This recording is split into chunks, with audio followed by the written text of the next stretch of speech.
आप देख रहे हैं हिमाचल डायरीज सिर्फ पोल स्टार टीवी पर।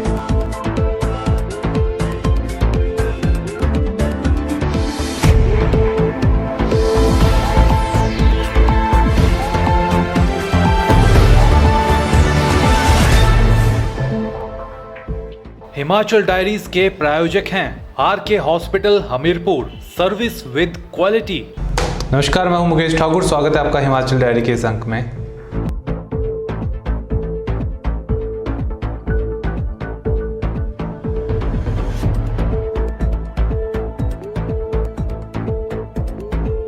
सुंदरनगर में स्वच्छ भारत अभियान के अंतर्गत होमगार्ड एसोसिएशन ने अपने परिसर और साथ लगते पार्क में साफ सफाई की। वहीं उन्होंने इस मौके पर भांग के पौधे भी उखाड़े। इस अवसर पर गृह रक्षकों ने अपने अधिकारियों के साथ मिलकर इस स्वच्छता अभियान में बढ़ चढ़कर भाग लिया। होमगार्ड एसोसिएशन के कमांडेंट बलीराम ने बताया कि ये सफाई अभियान मई के अंत तक जारी रहेगा। आगे भी सुंदरनगर के कई परिसरों की जवानों द्वारा सफाई की जाएगी। स्वच्छता अभियान के अंतर्गत होमगार्ड एसोसिएशन ने अपने परिसर और साथ लगते पार्क की सफाई की।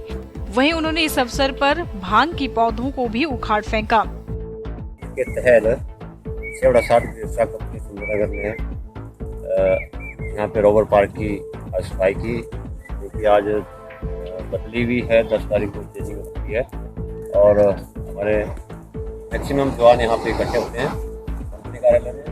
और हमारा ये अभियान पहली तारीख से चला हुआ है। हम उखाड़ो अभियान में भी हमारे जवानों ने भाग लिया है और हर दिन ये काम कर रहे हैं। स्वच्छता अभियान के तहत भी 2 से 5 तक सफाई अभियान किया, रोवर पार्क की, कंपनी एरिया की। और आज भी हमारा 10 तारीख को स्वच्छता अभियान के तहत रोवर पार्क की यहाँ पे हमने सफाई की। हमारे ड्यूटी के ऊपर तैनात से जवान बच्चे होते थे, में थे इंजीनियरिंग कॉलेज में, यहाँ पे bureau report pole star TV Sundernagar. मुख्यमंत्री वीरभद्र सिंह अपने हमीरपुर दौरे के दौरान करोड़ों रुपए के उद्घाटन और शिलान्यास करेंगे।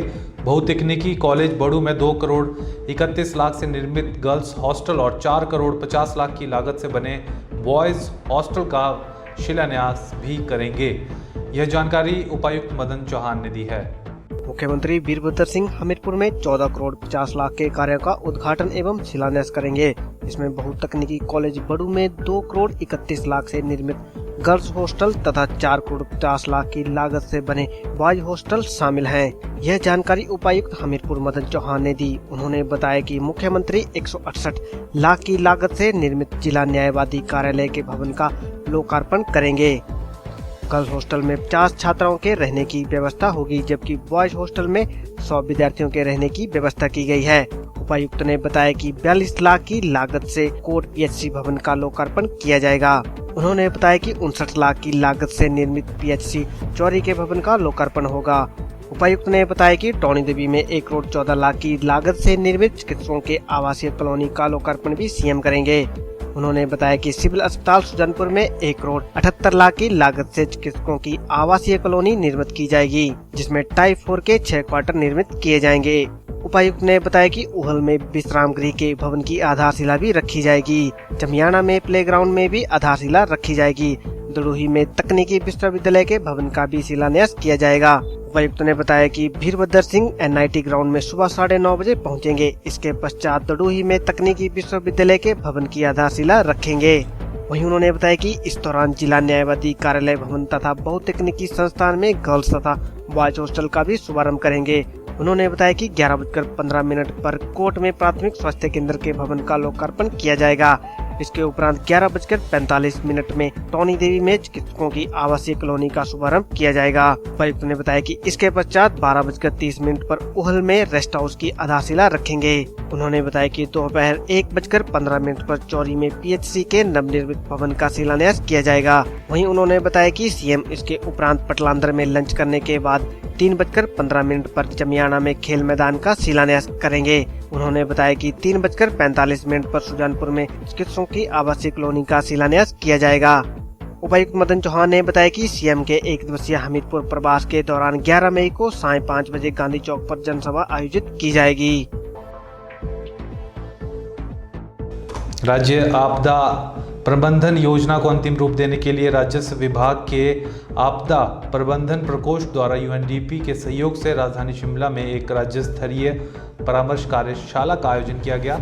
कार्यशाला का शुभारंभ अतिरिक्त मुख्य सचिव मनीषा नंदा ने किया। मनीषा नंदा ने कार्यशाला का शुभारंभ करते हुए कहा कि हिमाचल प्रदेश विभिन्न आपदाओं की दृष्टि से अति संवेदनशील है, क्योंकि यह नाजुक परिस्थिति तंत्र युक्त हिमालयी क्षेत्र के अंतर्गत आता है। उन्होंने कहा कि यद्यपि पर्वतीय राज्यों में शहरीकरण कम है, लेकिन शहरों की ओर निरंतर प्रवासन को रोका जा सकता है और योजनाबद्ध आपदा संरक्षित भवनों व अन्य अधोसंरचना को विकसित करने के कदम उठाए जा सकते हैं। उन्होंने कहा कि जोखिम के अंतर्गत पहचाने गए बच्चों, महिलाओं, बुजुर्गों, कमजोर व बीमार व्यक्तियों, पशुधन इत्यादि के विस्तृत एवं रिकॉर्ड के अनुसंरक्षण की आवश्यकता है। इसके साथ ही विभिन्न आपदाओं से प्रभावित होने वाले बुनियादी ढांचे की भी विस्तृत सूची तैयार करने की आवश्यकता है।